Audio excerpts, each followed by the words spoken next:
Hello viewers, রিস্তাটেক চ্যানেলের আরও একটা নতুন ভিডিওতে আপনাদেরকে স্বাগত জানাই। এই মুহূর্তে আমাদের পশ্চিমবঙ্গে সবথেকে এসআইআর বিষয়টা নিয়ে চর্চা হচ্ছে।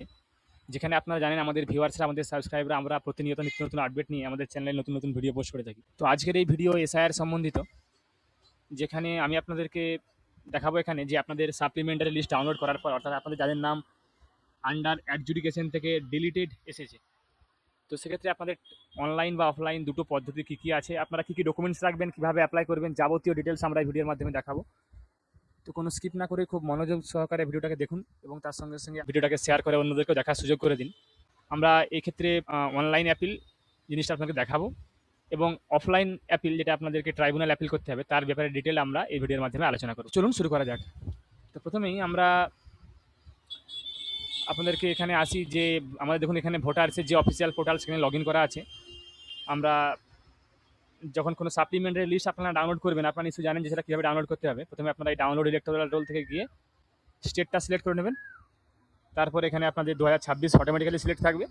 আপনারা এখানে ডিলিটেড লিস্ট না সাপ্লিমেন্টারি লিস্ট কোনটা আপনারা ডাউনলোড করতে চান সেটা আপনারা এখানে ক্লিক করে দেবেন। তারপর ডিস্ট্রিক্ট অ্যাসেম্বলি কনস্টিটিউয়েন্সি সিলেক্ট করে ডাউনলোড করে নিতে পারবেন।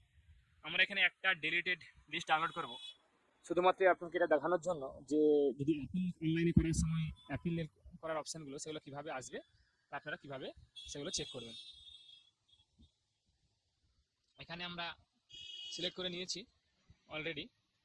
তো এইখানে আপনাদেরকে আমরা দেখিয়ে দিই, দেখুন যে ডিলিটেড লিস্ট আছে। আমরা যে কোনো এখানে র্যান্ডামলি বুথের আমরা কিন্তু এখানে একটা ডাউনলোড করে নেব ডিলিটেড লিস্ট।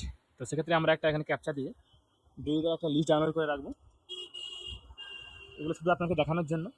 তারপরে আমরা সেম ভোটার কার্ডের নাম্বারটা দিয়ে কিন্তু আমরা অ্যাপিলের জন্য ট্রাই করে আপনাকে দেখাবো। দেখুন ডাউনলোড সিলেক্টেড পিডিএফ, এখানে আমি ডাউনলোড করে নিয়েছি ডিলিটেড যে সাপ্লিমেন্টারি লিস্ট। দেখতে পাচ্ছেন এখানে যে ও নট এলিজিবল লেখা আছে, অর্থাৎ এটা যাদের যাদের ডিলিটেড হয়ে গেছে তাদের লিস্টটা। এখানে দেখতে পাচ্ছেন আপনারা যে লিস্টে বলা আছে বিচার বিভাগীয় কর্মকর্তার রায়ের পর মুছে ফেলা হয়েছে। তো এখানে টোটাল যতগুলো নাম মুছে ফেলা হয়েছে সেগুলো এখানে দেওয়া আছে। 125টা টোটাল নাম এখানে মুছে ফেলা হয়েছে। যাই হোক, তো আমরা এখানে আপনাদের জন্য একটা পিডিএফ প্রস্তুত করে নিয়ে এসেছি। এটা আপনারা কমপ্লিটলি দেখুন, কোনো স্কিপ না করে, তাহলে কিন্তু জিনিসগুলো খুব সহজেই বুঝতে পারবেন। দেখুন, যাদের আন্ডার অ্যাডজুডিকেশন থেকে ডিলিট হয়েছে তাদের কিন্তু ফর্ম 6 আপনারা অ্যাপ্লাই করতে পারবেন না। আপনাদের কাছে এই মুহূর্তে দুটি আপনাদের কাছে পথ খোলা আছে। আপনারা কী কী করতে পারবেন? এক, আপনারা করতে পারবেন অনলাইনে অ্যাপিল, যেটা আপনাদেরকে আমরা কিছুক্ষণের মধ্যেই জাস্ট ব্যাপারটা দেখাবো কীভাবে আপনারা করবেন।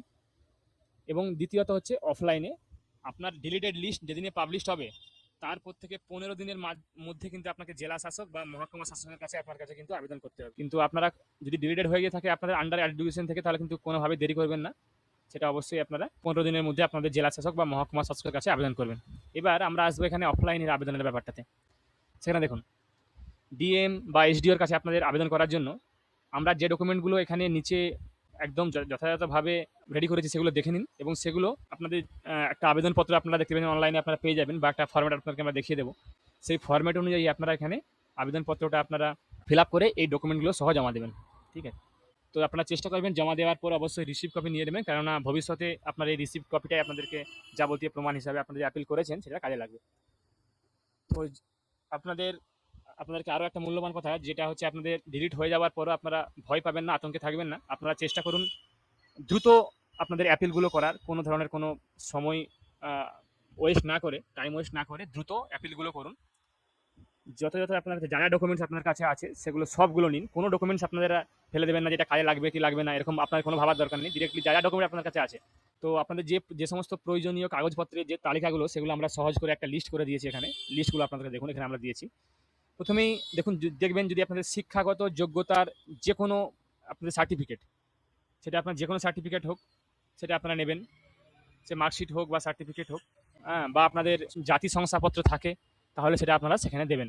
আধার কার্ড দেবেন, ভোটার তালিকা 2002 সালেরটা তো দেবেনই, তার সঙ্গে সঙ্গে আপনাদের 2002 সালের আগের আপনারা যেগুলো আপনাদের ভোটার তালিকা আছে আমাদের পশ্চিমবঙ্গের, আপনাদের যে ওল্ড ওয়েবসাইট আছে ডাউনলোড করার, সেখান থেকে আপনারা ডাউনলোড করে নেবেন।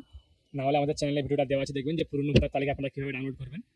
তো সেটা ডাউনলোড করে আপনাদের নামটা খুঁজে সেই পাতাটা প্রিন্ট আউট করে আপনাদের পার্টিকুলার ওই নামটাকে হাইলাইট করে নেবেন। হাইলাইট করে নেওয়ার পর সেটাও আপনাদের ওর সঙ্গে রাখবেন, কারণ যত পুরনো কাগজ তত বেশি সেটা গুরুত্বপূর্ণ। এরপরে প্যান কার্ড, আপনাদের রেশন কার্ড, যদি পাসপোর্ট থাকে তো পাসপোর্ট, ড্রাইভিং লাইসেন্স থাকলে ড্রাইভিং লাইসেন্স। এবার দেখুন এখানে যদি কোনো আপনাদের ফ্যামিলি রেজিস্টার থাকে, অর্থাৎ বংশপঞ্জিকা বা পৌরসভা থেকে বা অঞ্চল থেকে ইস্যু করা কোনো জন্ম নিবন্ধন যদি কোনো যদি থাকে, তাহলে সেটাও অবশ্যই নেবেন। জমি দলিল যত পুরনো হবে সেটা সেটা তত আপনাদের কাজে দেবে। জমি দলিলটা অবশ্যই নেবেন। জমি দলিল, জমির পর্চা, আপনার যদি কোনো বাড়ি সরকারিভাবে কোনো বাড়ি পেয়ে থাকেন, সেই বাড়ি পাওয়ার যে শংসাপত্র, সার্টিফিকেট, সেই certificate, electric bill, telephone bill, আপনার যদি কোনো পুরনো ব্যাংকের পাসবুক থাকে কোনো সরকারি ব্যাংকের, সেটা যে কোনো সরকারি ব্যাংকের হয়, যত পুরনো হবে সেটা তত কাজে লাগবে। যদি কোনো আপনাদের এলআইসি করে থাকেন কোনো পুরনো, সেই এলআইসি সংক্রান্ত যে কোনো কাগজপত্র, চাকরির আপনার যদি কোনো অ্যাপয়েন্টমেন্ট লেটার থাকে সেগুলো, আপনাদের যদি অবসরপ্রাপ্ত আপনারা কোনো কর্মচারী হন, সরকারি কর্মচারী বা পিএসইউ কর্মচারী, আপনার যদি কোনো পেনশন পেমেন্ট অর্ডার থাকে সেটা।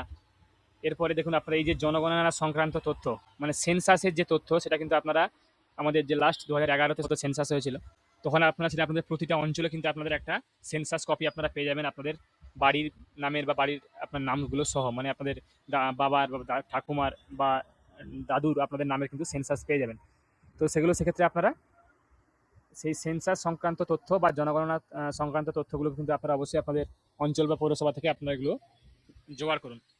2002 সালের আগের কোনো যদি আপনার কাছে মেডিকেল কোনো রিপোর্ট থাকে সেগুলো, 2002 সালের আগের যে কোনো প্রমাণপত্র যত পুরনো হবে, বারবার বলছি যত পুরনো হবে সেগুলো তত ভরসাযোগ্য বেশি হবে। ততএব কোনো ডকুমেন্টস ফেলে দেওয়ার নয়, আপনারা যত পুরনো ডকুমেন্টস হয় সেগুলোকে আপনারা জোগাড় করতে থাকুন। এছাড়াও যদি অন্য কোনো সরকারি নথি যদি থাকে সেটা নেবেন, আপনার যদি বার্থ সার্টিফিকেট থাকে কোনো পুরনো সেটা নেবেন। সেগুলোকে সব সহ নিয়ে আপনারা কিন্তু এক প্রতিটা জেরক্স কপি করে নেবেন এবং তার সঙ্গে সঙ্গে অরিজিনালগুলো আলাদাভাবে রাখবেন। এবার সেগুলো কীভাবে সাজাবেন দেখুন, একটা গুরুত্বপূর্ণ টিপস, সবচেয়ে পুরনো নথিগুলো যেগুলো 2002 সালের, বিশেষ করে যেগুলো আগের, সেগুলোকে আলাদা করে রাখুন। সেগুলোকে একটা আলাদা করে রাখুন এবং তারপরে বাকি নথিগুলোকে শেষের দিকে দিয়ে সাজান, বা সেগুলোকে আলাদা করে একটা আপনারা সেট আপ করে তৈরি করে রাখুন। এবং প্রত্যেকটার আলাদা আলাদা করে দুটো সেট তৈরি করে রাখবেন, জেরক্স করে দুটো সেট তৈরি করে রাখবেন, জেরক্স করে রাখবেন, যাতে করে আপনারা পুরোপুরি রেডি করে রাখবেন, যাতে করে আপনারা যখন আপনারা অ্যাপিল করবেন এমনভাবে সুন্দর করে কাগজপত্রগুলো আপনারা সাজিয়ে রাখবেন যেমন আপনারা চাইলেই আপনারা সেগুলো ডিরেক্টলি স্টেপ বাই স্টেপ দিয়ে দিতে পারেন। আপনাদের কোনো খুঁজতে আর আলাদা করে খুঁজতে কোনো অসুবিধা না হয়, তাহলে কিন্তু সেগুলো আপনাদের সময়টা ওয়েস্ট হবে বেকার, তখন সেগুলো আপনার কাছে পরে অসুবিধার সৃষ্টি করতে পারে। তো এই পর্যন্ত আপনারা বুঝতে পারলেন যে আপনারা ডকুমেন্টসগুলো কীভাবে সাজাবেন বা আপনারা কীভাবে অ্যাপ্লাই করবেন। দেখবেন আপনাদের অনলাইনে একটা ট্রাইব্যুনালের যে অ্যাপ্লিকেশন, তার একটা ফরম্যাট কিন্তু ঘোরাঘুরি করছে। আমরা ডিরেক্টলি গুগলে সার্চ করব যে offline SIR tribunal application format, আপনারা কিন্তু এটা গুগলেও পেয়ে যাবেন। তাছাড়া আপনারা চেষ্টা করবেন যে আপনাদের প্রতিটা জেলার যে শাসকের দপ্তরে আপনারা কিন্তু অবশ্যই এগুলো পেয়ে যাবেন, বা আপনার ডিরেক্টলি হাতে করে আপনারা কিন্তু লিখে নিতেও পারেন আপনাদের একটা দরখাস্ত, যেগুলো বা লেটার আকারে লিখে নিতে পারেন, সেগুলোও কিন্তু কাজে দেবে।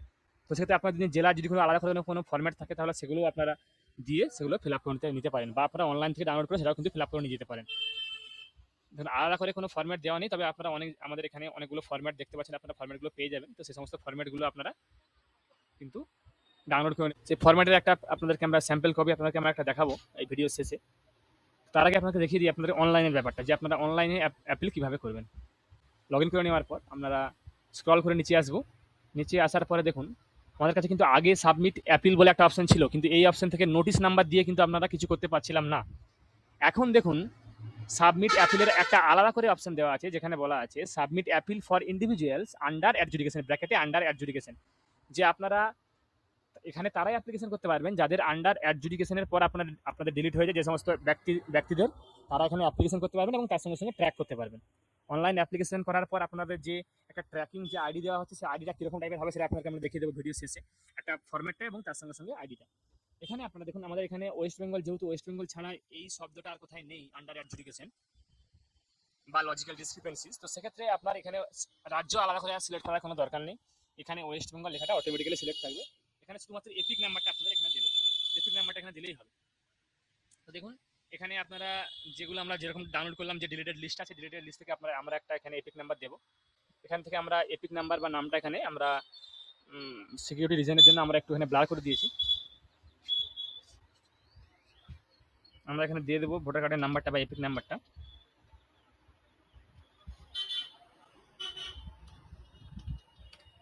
তারপরে সার্চ অপশানে ক্লিক করব। সার্চ অপশানে ক্লিক করার সঙ্গে সঙ্গে দেখুন আপনাদের এখানে অটোমেটিক্যালি কিন্তু আপনাদের এখানে যে সমস্ত ডিটেলসগুলো কিন্তু আপনারা এখানে অটোমেটিক্যালি নিয়ে নেবে, ডিটেলসগুলো অটোমেটিক্যালি নিয়ে নেবে। এগুলো আমরা সমস্ত ব্লার করে দিয়েছি এখানে আপনাদেরকে সিকিউরিটি রিজনের জন্য।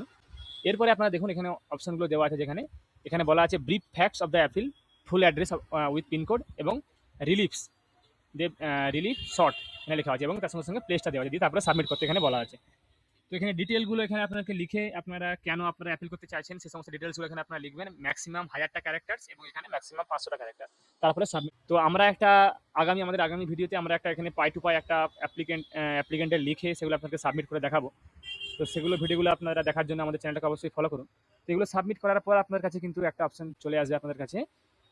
সাবমিট করার পর যখন সাবমিট সাকসেসফুলি হয়ে যাবে তখন কিন্তু আপনার কাছে একটা আলাদা করে ফরম্যাট চলে আসবে। ট্রাইব্যুনালটা আপনাদের যে অনলাইন অ্যাপিল করার পর যে অপশনটা সাবমিট করার পর যে অ্যাকনোলেজমেন্ট নাম্বার আসবে সেটা কীরকম ধরনের হতে পারে সেগুলো আপনাদেরকে আমরা একটা দেখিয়ে দেবো। প্রথমে আপনাদেরকে দেখিয়ে দিই আমরা। দেখুন, আপনারা যখন অনলাইনে অ্যাপিলটা সাবমিট করবেন, সাবমিট করার পর আপনাদের কাছে এই ধরনের আপনার কাছে কিন্তু একটা অপশন আপনারা সাবমিট করার পর দেখুন অ্যাকনোলেজমেন্ট অফ অ্যাপিল সাবমিটেড বলে একটা অপশন এখানে চলে এসেছে, যেখানে একটা অ্যাপিল নাম্বার দেওয়া আছে। ভবিষ্যতে আপনারা এই অ্যাপিল নাম্বার দিয়ে কিন্তু আপনারা এখানে এই জিনিসগুলো চেক করতে পারবেন যে আপনাদের স্ট্যাটাসটা কী আছে। এবার এখানে দেখুন ব্রিফিংয়ে লেখা আছে, এখানে ডিটেলসগুলো নাম বা পার্ট নাম্বার সিরিয়াল নাম্বার সব দেওয়া ছিল, তাই আমরা এগুলো জায়গাগুলো ব্লার করা আছে। তো সেগুলো আপনারা কী লিখবেন বা কীভাবে লিখবেন সেগুলো আমরা একটা আলাদা ফরম্যাট রেডি করে আপনাকে দিয়ে দেবো। আপনারা চাইলে সেটাকে ফলো করতে পারেন বা চাইলে নিজের মতো করেও লিখতে পারেন। এরপর রিলিফ শর্টে কী লেখা আছে সেটাও এখানে লেখা আছে এবং তার সঙ্গে সঙ্গে এখানে কিন্তু ডিটেলসগুলো এখানে অটোমেটিক্যালি দেওয়া আছে। তো এই ধরনের আপনার কাছে কিন্তু একটা অ্যাপ্লিকেশন একটা কপি জেনারেট হবে, অ্যাকনোলেজমেন্ট নাম্বার জেনারেট হবে, সেটা আপনার কাছে এটা যদি আপনারা অনলাইন করেন। তো সেক্ষেত্রে আপনাদেরকে কিন্তু আপনাদের আধার কার্ডের সঙ্গে মোবাইল নাম্বার আপনাদের কাছে কিন্তু অবশ্যই যোগ থাকতে হবে, কেননা আপনাদের যে যখন আপনারা সাবমিটটা করবেন তখন আপনার কাছে আধার কার্ডের নাম্বার দিয়েই কিন্তু মোবাইল নাম্বার ওটিপি দিয়ে আপনার কাছে সাইন করাতে হবে, তবে কিন্তু আপনার অ্যাপ্লিকেশনটা অনলাইনে সাবমিট হবে। এরপরে দেখুন আপনাকে আমরা দেখাবো যে কোন ফরম্যাটে আপনারা অ্যাপ্লিকেশন করবেন যদি অফলাইনে করেন। দেখুন, এটা একটা ফরম্যাট আমাদের কাছে আছে, আপনারা চাইলে এটাকে ফলো করতে পারেন বা আপনারা আপনাদের নিজের মতো করে ফরম্যাট কিন্তু তৈরি করে নিতে পারেন। এই ফরম্যাটটা অনুযায়ী আপনারা কিন্তু অ্যাপ্লিকেশন অফলাইনে করতে পারেন ট্রাইব্যুনালে। এখানে দেখুন করা আছে to the district magistrate SDM or SDO, ডিস্ট্রিক্টের নামে জায়গায় ফাঁকা দেওয়া আছে। এখানে appeal for restoration of my name in the voter list, যে ডিটেলসভাবে এখানে দেওয়া আছে এবং তার সঙ্গে সঙ্গে যে সমস্ত এনক্লোজারগুলো আপনারা দেবেন সেগুলো এখানে পরপর এখানে লিখতে থাকবেন। এখানে এই ধরনের ফরম্যাট আপনার কাছে ডাউনলোড করে নিয়ে অ্যাপিল করতে পারবেন বা আপনারা হাতে কিন্তু ডিরেক্টলি লিখেও দিতে পারেন। এটা কোনো আলাদা করে কোনো ফরম্যাট ইলেকশন কমিশন অফ ইন্ডিয়ার তরফ থেকে দেওয়া হয়নি। এবার যদি আপনাদের জেলার তরফ থেকে আলাদা করে কোনো দেওয়া হয় আপনারা সেটাও ফলো করতে পারেন। তো আশা করি আপনারা যারা ভিডিওটা দেখলেন আপনারা খুব সহজেই বুঝতে পারলেন যে অফলাইন বা অনলাইন আপনারা অ্যাপ্লিকেশনগুলো কীভাবে করবেন। আমরা আমাদের আগামী ভিডিওতে আমরা একটা অ্যাপ্লিকেশন করার সময় ডিটেলসগুলো কীভাবে আপনারা লিখবেন ওই জায়গাগুলোতে, এই জায়গাগুলো কীভাবে লিখবেন সেগুলো একটা ফরম্যাট করে আপনাকে দেখিয়ে দেবো। তো এই সমস্ত নতুন ভিডিওগুলো দেখতে আমাদের চ্যানেলটাকে আপনারা অবশ্যই ফলো করুন, তার সঙ্গে সঙ্গে ভিডিওটাকে লাইক করুন, কমেন্ট করুন, শেয়ার করুন এবং অন্যকেও দেখার সুযোগ করে দিন। আমি আপনাদের কাছে আবার কোনো নতুন টপিক বা নতুন কন্টেন্ট নিয়ে নতুন ভিডিও নিয়ে হাজির হব। ধন্যবাদ।